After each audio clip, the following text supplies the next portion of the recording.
sa inyo upang malaman nyo na wala akong makitang kasalanan sa dugo ng taong ito. Masdan nyo ang inyong hari. Manahimik!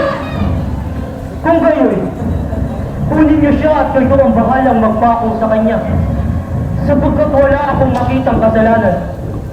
Kayan, masdan nyo!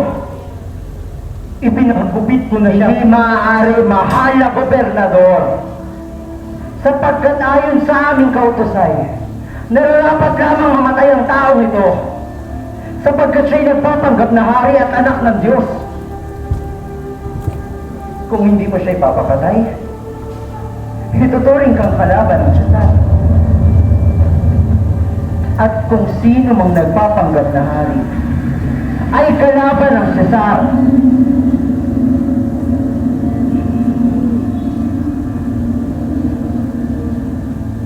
Taon-taon, sa tuwing sasapit ang araw ng Pasko ay nagpapalaya ako ng isang bilanggo. Mga kawal, ilabas niyo si Barabas.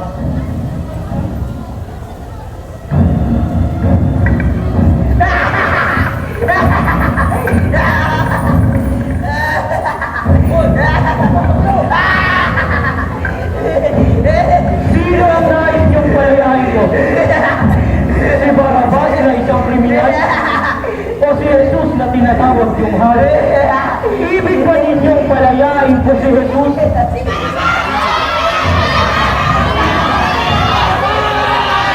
Palayain niyo ko. Ako dapat ang makalaya! Ito siyang kriminal, mamamatay tao! Ito siyang palayain! Nakawan niya ang pamilya ko! Pinatay niya ang asawa ko! Sinira niya ang buhay namin! Bakit niyo siya papalayain? Hustisya ang kailangan ng pamilya ko! Kailangan namin ng hustisya!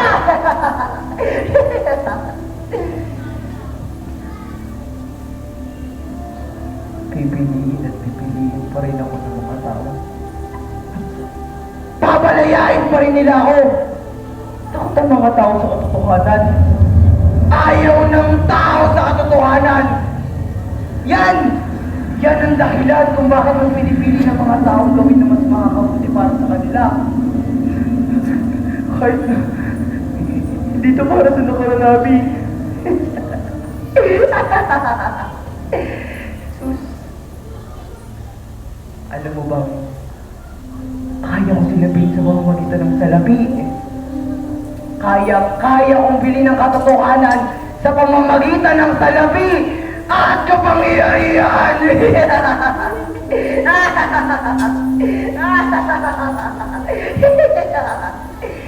Madali silang maniwala, Jesus.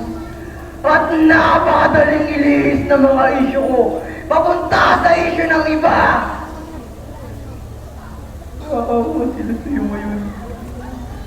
Hindi ka nila pagmamalasakitan. Makikisipat sila sa'yo. Pero hindi sa mga susunod na araw.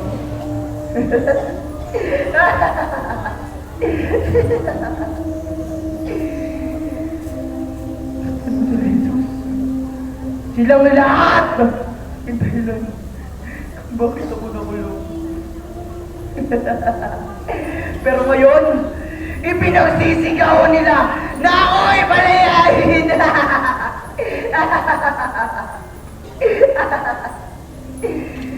Dali lang ang hostage dito, Jesus.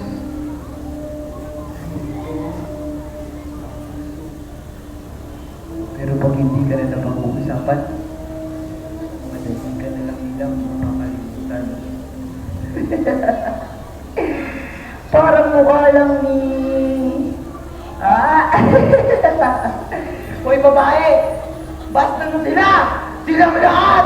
Na halos isuka ako mabigyan ka lang ng hustisya! Pero ngayon, Ipinagsisigawan nila na ako'y palayain!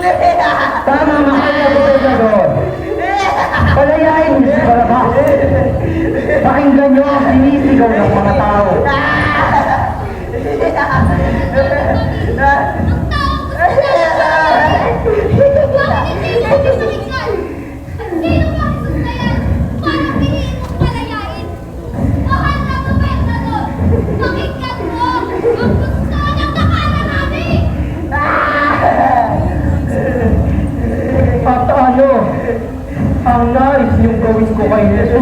tinatawag ng hari.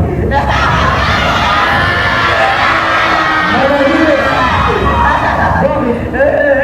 Ano ba ang ginawa niya?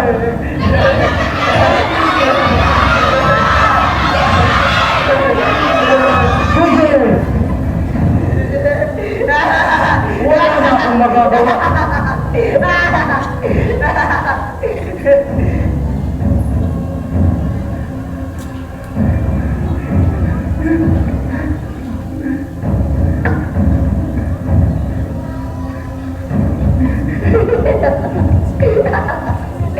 Wala akong pananagutan sa dugo ng taong ito. Pananagutan niyo na siya. Huwag kang mag-alala, mahal na gobernador.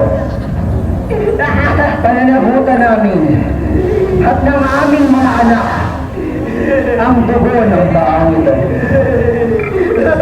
Mga kawal! Palalain si Barabat.